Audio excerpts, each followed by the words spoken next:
ꯃꯥꯔꯁꯟꯗꯨ ꯄꯥꯏꯈꯣꯝꯕꯅ ꯊꯦꯝꯕ ꯌꯥꯕ ꯊꯦꯝꯂꯒ ꯄꯨꯔꯛꯄꯅꯤ꯫ ꯑꯗꯨꯒꯤ ꯃꯇꯨꯡꯅꯤ ꯃꯥꯅ ꯂꯩꯆꯤꯍꯦꯟꯕꯤ ꯂꯧꯕ ꯂꯥꯛꯈꯤꯕꯗꯣ꯫ ꯃꯁꯥꯗꯣ ꯇꯦꯟꯁꯟ ꯑꯃꯗꯤ ꯑꯗꯨꯝ ꯂꯣꯏꯅꯔꯕꯅꯤ꯫ ꯐꯨꯟꯒꯠꯂꯛꯂꯤꯕ ꯁꯣꯔꯗꯨꯗ ꯐꯥꯊꯅꯕ ꯍꯣꯠꯅꯕꯗ ꯐꯅ ꯋꯥꯔꯕꯅꯤ ꯅꯨꯄꯥꯗꯣ꯫ ꯌꯥꯝꯕꯣ, ꯑꯩ ꯌꯨꯝꯗ ꯊꯤꯟꯕꯤꯌꯣ꯫ ꯅꯪ ꯁꯨꯃꯥꯏꯅ ꯇꯧꯅꯨ, ꯕꯕꯥꯗꯣ ꯌꯥꯝ ꯁꯥꯎꯔꯤꯕꯅꯤ꯫ ꯃꯥꯔꯁꯟ ꯂꯩꯆꯤꯍꯦꯟꯕꯤꯒꯤ ꯃꯥꯡ ꯑꯣꯏꯔ ꯐꯝꯊꯔꯛꯇꯨꯅ, ꯅꯪꯅ ꯃꯦꯁꯦꯖ ꯊꯥꯅꯔꯤꯕ ꯅꯨꯄꯥ ꯃꯌꯥꯝꯁꯦ ꯀꯅꯥ ꯀꯅꯥꯅꯣ?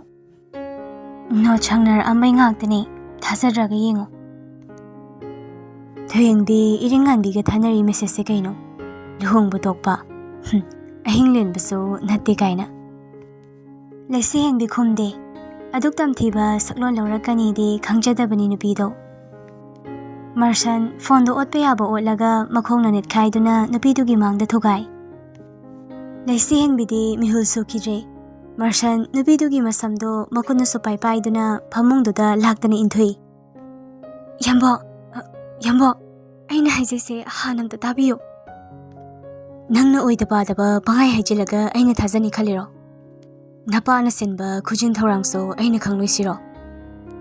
ꯃꯀꯣꯛ ꯃꯃꯩ ꯁꯝꯅꯗꯕ ꯋꯥꯗꯨꯗ ꯒ꯭ꯌꯥꯟ ꯑꯃꯁꯨ ꯇꯥꯗ꯭ꯔꯦ ꯅꯨꯄꯤꯗꯣ꯫ ꯀꯤꯕꯅꯁꯨ ꯃꯁꯥꯗꯣ ꯆꯦꯡꯈꯩꯕꯒꯨꯝ ꯅꯤꯛꯂꯕꯅꯤ꯫ ꯃꯥꯔꯁꯟ ꯐꯨꯔꯤꯠꯀꯤ ꯕꯇꯟꯗꯣ ꯂꯧꯊꯣꯛꯅ ꯅꯨꯄꯤꯗꯨꯒꯤ ꯅꯥꯛꯇ ꯅꯛꯅ ꯆꯪꯁꯤꯜꯂꯤ꯫ ꯌꯥꯝꯕꯣ, ꯑꯩ ꯂꯥꯜꯂꯦ꯫ ꯃꯇꯨꯡ ꯀꯅꯥꯝꯇꯒ ꯑꯩ ꯋꯥꯔꯤ ꯁꯥꯔꯔꯣꯏꯕ꯫ ꯃꯇꯝ ꯂꯦꯞꯈ꯭ꯔꯕ ꯂꯨꯍꯣꯡꯕꯁꯦ ꯀꯥꯏꯅꯕꯁꯤꯅꯣ꯫ ꯑꯩꯒꯤ ꯑꯅꯤꯡꯕ ꯑꯄꯥꯝꯕ ꯐꯪꯗꯅ ꯅꯪꯕꯨ ꯑꯩꯅ ꯃꯐꯝꯁꯤꯗꯒꯤ ꯊꯥꯗꯣꯛꯅꯤ ꯍꯥꯏꯗꯨꯗꯤ ꯈꯟꯒꯅꯨ꯫ ꯅꯁꯥꯒꯤ ꯑꯣꯏꯖꯕ ꯈꯛ ꯈꯟꯒꯅꯨ, ꯑꯩ ꯑꯉꯥꯡ ꯌꯥꯝ ꯑꯣꯏꯔꯤꯌꯦ꯫ ꯂꯩꯆꯤꯍꯦꯟꯕꯤꯗꯣ ꯆꯦꯟꯊꯣꯛꯈꯤꯅꯕ ꯇꯧꯏ꯫ ꯃꯥꯔꯁꯟ ꯅꯨꯄꯤꯗꯨꯒꯤ ꯃꯈꯣꯡꯗꯨꯗ ꯈꯪꯐꯥ ꯐꯥꯗꯨꯅ ꯆꯤꯡꯁꯤꯜꯂꯒ ꯍꯤꯞꯊꯍꯜꯂꯤ꯫ ꯃꯥꯁꯨ ꯅꯨꯄꯤꯗꯨꯒꯤ ꯅꯥꯀꯟꯗ ꯍꯤꯞꯊꯗꯨꯅ ꯅꯨꯄꯤꯗꯨꯕꯨ ꯇꯞꯅ ꯀꯣꯟꯁꯤꯜꯂꯤ꯫ ꯀꯦꯃꯦꯔꯥꯗꯨꯁꯨ ꯑꯣꯟ ꯇꯧꯗꯨꯅ ꯊꯝꯃꯤ꯫ ꯅꯪ ꯅꯍꯥꯟ ꯀꯗꯥꯏ ꯆꯠꯄ?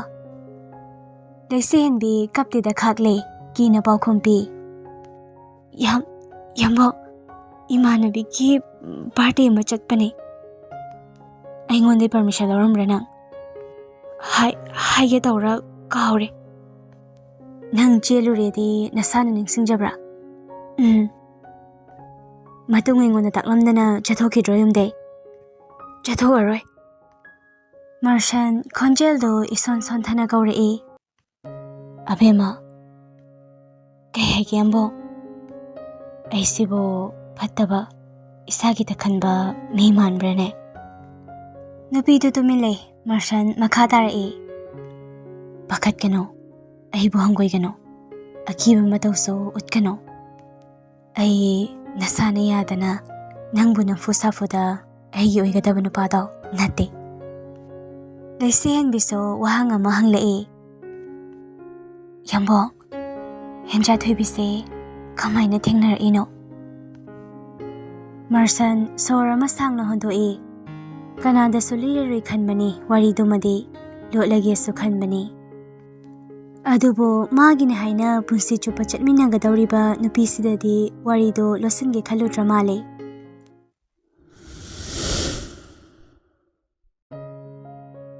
ꯆꯍꯤ 2 ꯈꯔ ꯍꯦꯟꯈ꯭ꯔꯕꯒꯤ ꯃꯃꯥꯡꯒꯤ ꯊꯧꯗꯣꯛꯅꯤ꯫ ꯃꯥꯔꯁꯟꯁꯨ ꯃꯥꯒꯤ ꯊꯕꯛ ꯃꯊꯪ ꯆꯠꯊꯣꯛꯂꯨꯔꯕ ꯇꯨꯡ ꯃꯥꯒꯤ ꯃꯔꯨꯞ ꯑꯃ ꯐꯨꯝꯂꯧꯗ ꯂꯩꯈꯤꯕꯗꯨꯒ ꯎꯅꯔꯒ ꯑꯅꯧꯕ ꯕꯤꯖꯤꯅꯦꯁ ꯑꯃꯒꯤ ꯋꯥꯔꯤ ꯁꯥꯒꯦ ꯍꯥꯏꯅ ꯂꯥꯛꯄꯅꯤ꯫ ꯃꯐꯝꯗꯨ ꯌꯧꯗ꯭ꯔꯤꯉꯩ ꯃꯤꯁꯨ ꯀꯌꯥ ꯇꯥꯗꯕ ꯈꯣꯡꯅꯥꯡ ꯑꯃꯒꯤ ꯃꯈꯣꯡꯗ ꯑꯉꯥꯡ ꯑꯃ ꯀꯞꯇꯨꯅ ꯂꯩꯔꯝꯕꯅꯤ꯫ ꯃꯥꯁꯨ ꯒꯥꯔꯤ ꯈꯥꯝꯗꯨꯅ ꯌꯦꯡꯂꯨꯏ꯫ ꯌꯥꯝꯂꯕꯗ ꯊꯥ 8-9ꯃꯨꯛ ꯁꯨꯔꯝꯕꯁꯨ ꯌꯥꯔꯦ꯫ ꯃꯥꯔꯁꯟ ꯇꯞꯅ ꯆꯪꯁꯤꯜꯂꯤ꯫ ꯑꯀꯤ ꯇꯨꯖꯨꯡ ꯍꯥꯏꯕꯗꯨꯃꯗꯤ ꯄꯣꯛꯂꯨꯗꯦ꯫ ꯑꯀꯣꯏꯕ ꯅꯥꯛꯌꯦꯠꯇꯨ ꯍꯥꯏꯐꯦꯠꯇꯤ ꯌꯦꯡꯉꯤ꯫ ꯑꯗꯨꯋꯥꯏ ꯑꯅꯛꯄꯗ ꯃꯤ ꯀꯅꯥ ꯂꯩ ꯍꯥꯏꯅ?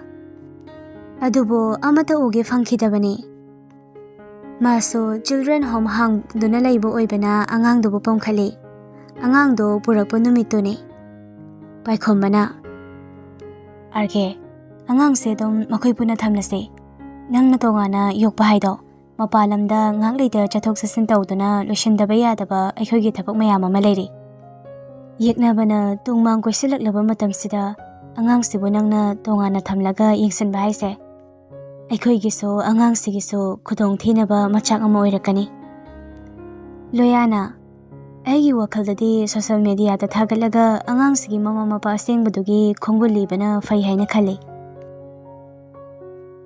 Marshanna, Loya, lamhangduda pikraba angangse, langthokamba haise maram amadi soidana leramgani. Aduda aikoina social media gi thongda thagatpa haibase, hena angangsida khudongthiba oigani. Aikoina lona khangdoknaba hotnase. Matamdu faude aikoigi thajaba yaba kharada angangsibo cheksina senhangadabani. Ainasu yengsingani. Matamsi business ama haudorakpagi yamna kok saba nupa ahumdo chinma matang oikibani. Adubu angangdugidamak Marshannaso hotnagi haina khanjakhre. Sigi matung taba angangduna marol thoklakpa wangangba haireklaba matamduni. Marshanbuna hena lumna khankhiba. Marshan thabak amagi daily chatluraga henjathoibigi leifamda lakpani. Henjathoibiso sanarambadu toklaga Marshangi nakta changsilaktuna. Papa, ai pambiyo. Marshanso angangdubu pamkhatli. Henjathoibi Marshangi mamaida machinna thengduna. Papa, nang chatkanu aigi manakta layo. Marshan angangdubu kahena nungshiba ama thamoida phawkhrabani. Henjathoibina Marshanbu uba khuding mabu pamhanba. Marshangi mamaida machinna thengba haisina angangdugi soibe yadraba mathau amu oikhrabani. Marshanso ngasidi karibu khalurabana khangde. Angangdubu pamna photo ama nami. Aduga status ama thagali. Photo do haptana captiondana. Ichathoibi, life may have its challenge, but with you by my side, I face them with unwavering strength. You are my rock, my confidence, my everything. I love you so much. You are so special to me, always my baby. I feel so proud you are a part of me. Angangduso Marshanga miku khara leibado adu harauje.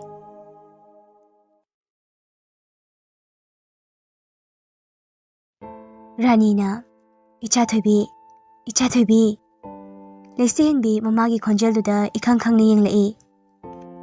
Kaitawragi nangbo, imana chak thirami, chathoknaba tawrasi. Halakpadai nafisu hongdriba nangbo. Hoi, laage, hongdorage ima. Rani machagi nakanda famtharaktuna nungsina makokta tapna nanthabi. Leisihenbigi matawda ahongba kaya mama oibi manaso uba ngamlakpanani. Ingaw tangawduna jawjarakpi machani. Nungsinungoso yawjarakpa nate. Mama oibido sengna khangi.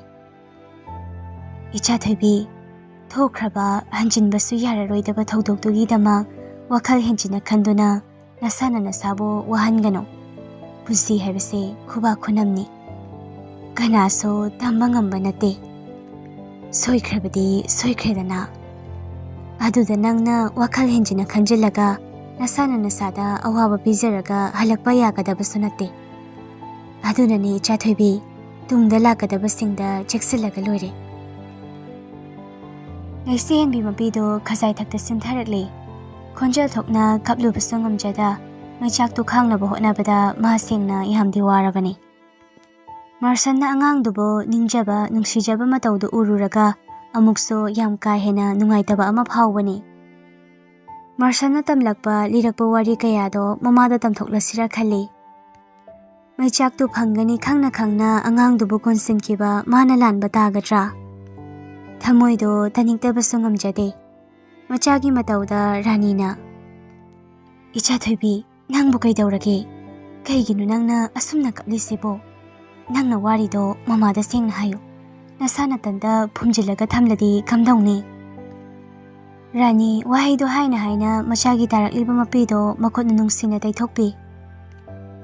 Leisihenbi mamabu chetna khonduna kaplaga. Mama, aina wakalasu thelurisibu kaigino. Yamungda maichak hapa henbata natana. Mama baba, isana isabuso wajaragi haina khong thangjaluisibu kaigino. Isagi oiba yaroidaba poni khangna aina tawruisibu kaino. Ma, aina hojik tawduisibu kaino. Yamungi matawdo ayengba ngamdi. Rani Henjathoibigi matangdo oiramgadra hainadi chingnare. Adubu mikupsida wahangdo hangduna machada maichak hena hapningde. Makotuda tapna tapnadi nanthabiri kaplanu toklo hairigom Lesi henbi hen kaplakle. Itegi pasu chada ngamloidaba pota aina ngam tanduna lamhenbi oirise kaigino ma henja thoibido moina laurani hai mama yamungdo kamai leidoino mana ngangdo yam nungsi jabane moina henja thoibi laukrade yamungdo ngahorani ma Rani so nungaitabana di loire Machabu karam themjingani mikupside khangjade adubu wahi kharadi haidaba yadabana icha thobi miyoibu oina poklabadi amuk naknaba amuk solaknaba amuk na waba amuk na nungaiba mahausani nungairaga talaige loinariba nakna leiminariba miyoisinga pusi chupa loinaduna leige yaba nate ngasi Imagi ithada kapliba nangso nongmadi yumnak sagai onduna chakhigadawribani nungsi haiduna nangbu yum asida phajin punsiluna thamba yaba nate aduga nangso khanthaduna yengo phana makhoina mamang thakta angangdubo tathiramabaso haujikti maraldo yajaduna thiraklabani amaromde yenglagadi angangdo Noyamungi mapamdadi lamlanbani Gariso thoknaba nate Mana fao adu yauna angangdo nungshiradi Apokpo mama mapadunadi angangdo kayam nungshijaramni Se wakaldo henjina khangano Magidamakti ekhoi miyam lerisidi Mabu nangna themjindawni Adumna pukning sonthabana taw magi mangda utladi kamdawni Mahana uning baganda nakoy ani chatlaga unhara loiredana. Noong manini tha ama mangairi yamna wagi warabada. Mathaw chinbanina. Se, nafi hongo.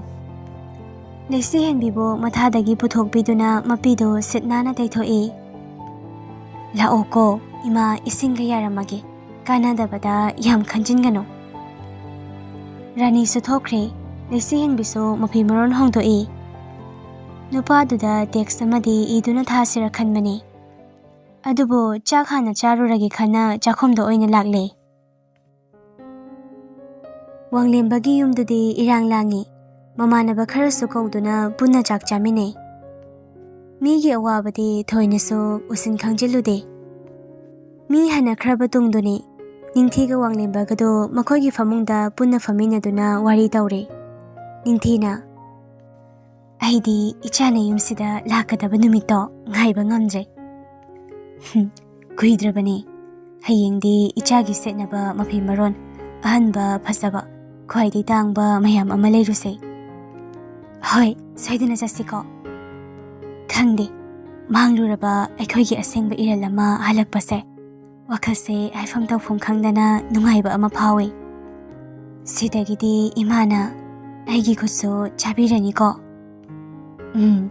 Thabak halakpada icha thoibina papa kaina harau chansilakpada as mitsida sangsang uri wanglemba magi loina bibo nungsina konsinbe aikhoigi yumba se mapung phaba ama oire tawbane nangi awaba sakoklani sidagidi ichabu nupine haiduna ai mirairaroi nupa nupigi khetnaba haibase keshu leiramjre Makhoibo mi amamam oinaba sembibaduni marudi aina wakal thelamdrabadi nangonda chainasu phanglamloi miyoi kayagi thamoisa thogairamoi haukiba awaba pumma kauthoklase sigi matung tarakpa punsidadi icha thoibi tamo ima aikhoigi oiba nungaiba asa kayaga loinana nungshi chanana harau tayambatana thanba punsi ama aibado ohensiko tamo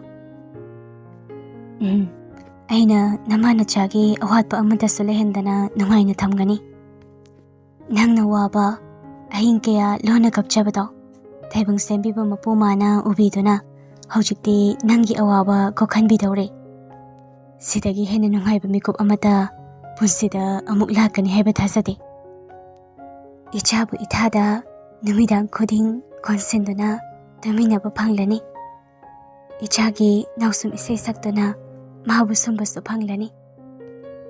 Khallubada ichana aithoigi nakta leigedaba numito ngaibada atenba matam oirasu ifamdadi chahi kaya manakre. Wanglembasu harauribani henja thoibibu hek hundoklamba numitagi magi punsido ngasi phawba mapung phaba ngamdana lakpani. Adubo ngaijaba numitni yausilaklabada kana amagi awaba usingesu khalludre. Somdasu leisi henbi chak ising chaba toklaba tungda kolik tu fengduna mafam chana loisalamlaba tungda magi rumda changlai. Wakhalduna waba henmanbana lairik tu faw hangdoktuna yengningba pokludre. Magi famungda karaktuna kangkhal thadaraba tungda Marshanda video call tawsali. Message oina tharubasu yabani. Adubu call oina dum tawsankre. Marshansu henja thoibibu tumba sumbirambani. Phone torokliba misakto kanano yenglubada nupidu oirambana adum paikhatli. Chak charabo yambo. Chadri nangdi charbo. Charure. Hojik phau chak chadri kaigino pungse thenglabani. Chaningdreda. Kain sang charage nangde. Nga tawba thongba chaye. Karan tawno yambo chak chatho. Marshan khonjeldo irumnum thana. Abema. Lesi henbiso khonjelduda nupado ka hena nungaitre khangi. Masu itap tapna nungshina khumi. Kay haigi yambo. Nangso aigi punsidagi magum lapke haina ningai tawrakatra. Kaigino adumai hairide. Aina ngondai kaisu laptho oye yambo. Aina nungshiba mise. Aingondagi hek lapna chatke haina ningai tawre. Asimakna ai kanaguma amatabo thamo yawna nungshiningdabane. Yambo nang wakhal yam khanchila male kharaso laithokna khalluba. Aigi imaso macha aina nushiba horokpa mikopta mitmang maktadagi aibu thadoktuna chatkibani.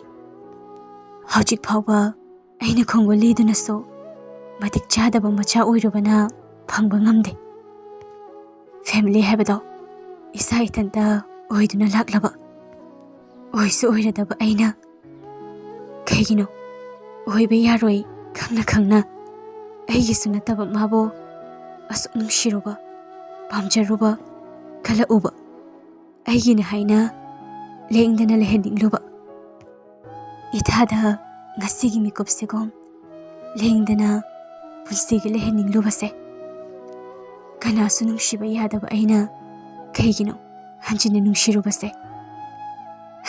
Yambo yaribase wakhaldo sum khalairadi hena warani. Hojikti yambungi aileresidi kaigi yambungi kanam leitabadawna pukning sontharino. Ibani janglaga family ama semgase. Yambungna adumai wabado ai nungaite. Ai thuna yambungi nakta laadawne. Aigi mamaso babaso yambungiso saruk yawrini.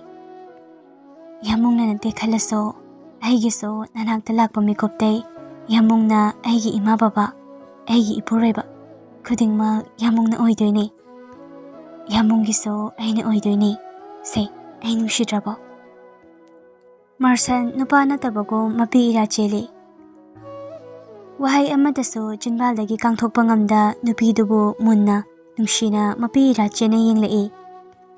Seba hawgalo ai nupade maram mokpane. Video call se adum paige chak chatho oba yambong. Abema ai heng charageba ngasidi pukse ithan so thangatle. Yaroiba hawgatlo seba. Nang aingonda sawbra bema. Kaigi aidi yamungda sawdoino. Ngasai aina nangi phone thogaibe. Sawdeda yamungna ahanba amuk laibirisidi. Kaigumba leiramdraso aidi yamungda suksaw sawbiroi. Wari konse chakto hana chatho.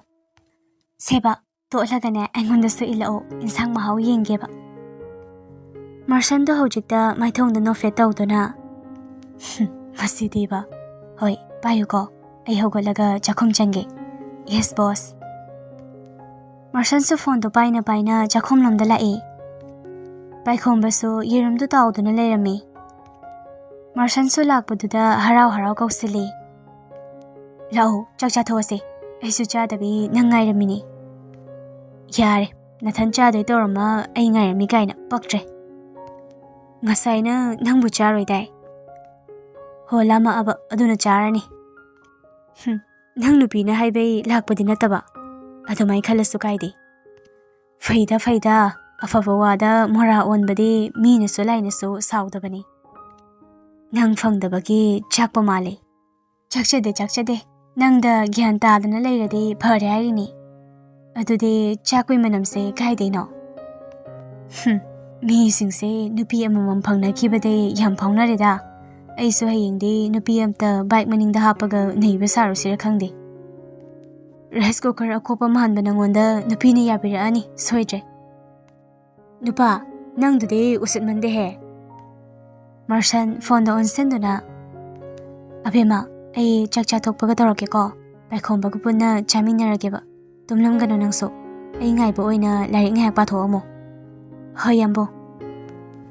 ꯂꯩꯁꯦꯍꯦꯟꯕꯤꯁꯨ ꯄꯥꯏꯈꯣꯝꯕ ꯀꯤꯆꯟꯗ ꯂꯩꯕꯗꯨꯗ ꯄꯨꯟꯅ ꯆꯥꯃꯤꯟꯅꯖꯔꯅꯤ ꯈꯟꯅ ꯃꯔꯩ ꯇꯧꯗ ꯐꯣꯟꯗꯣ ꯑꯗꯨꯃꯛ ꯊꯝꯈ꯭ꯔꯦ. ꯃꯥꯔꯁꯟ ꯍꯧꯖꯤꯛꯇꯗ dining ꯆꯤꯌꯔ ꯑꯃ ꯆꯤꯡꯊꯣꯛꯇꯨꯅ ꯐꯝꯊꯩ. ꯋꯥꯈꯜꯅ ꯐꯨꯝꯃꯛꯅꯔꯕꯅꯤ ꯃꯥ. ꯄꯥꯏꯈꯣꯝꯕꯒ ꯑꯋꯥꯏ ꯑꯈꯨꯝ ꯇꯧꯅꯕꯁꯨ ꯅꯨꯄꯤꯗꯨꯅ ꯋꯥꯈꯜꯗꯨ ꯂꯨꯁꯟꯅ ꯈꯟꯖꯤꯟꯈꯤꯗꯅꯕꯅꯤ. ꯄꯥꯏꯈꯣꯝꯕꯁꯨ ꯃꯥꯔꯁꯟꯒ ꯃꯥꯌꯣꯛꯅꯅ ꯐꯝꯊꯗꯨꯅ, ꯂꯩꯁꯦꯍꯦꯟꯕꯤꯗꯗꯤ ꯑꯉꯥꯡꯒꯤ ꯃꯇꯥꯡꯗ ꯈꯪꯍꯟꯈ꯭ꯔꯕꯣ? ꯍꯥꯏꯈ꯭ꯔꯦ. ꯀꯩꯗꯧꯉꯩ ꯑꯉꯥꯡꯁꯦ ꯄꯤꯊꯣꯛꯈ꯭ꯔꯒꯦ ꯈꯜꯂꯤꯅꯣ? ꯍꯞꯇꯥꯁꯤꯒꯤ ꯃꯅꯨꯡꯗ. ꯊꯣꯏꯅ ꯈꯟꯖꯤꯟꯒꯅꯨꯀꯣ. ꯑꯗꯨꯝ ꯃꯔꯛꯇ ꯎꯅꯕ ꯆꯠꯁꯦ. ꯑꯩꯅ ꯋꯥꯔꯤꯁꯦ ꯑꯥꯗ ꯂꯩꯔꯒ ꯃꯥꯒꯤ ꯆꯥꯎꯊꯣꯛꯎ ꯌꯥꯗꯕꯗꯣ ꯑꯃꯨꯛ ꯍꯧꯔꯗꯤ ꯁꯤꯅꯤ. ꯑꯗꯨꯏꯗꯤ ꯈꯜꯂꯨꯅꯨꯗ.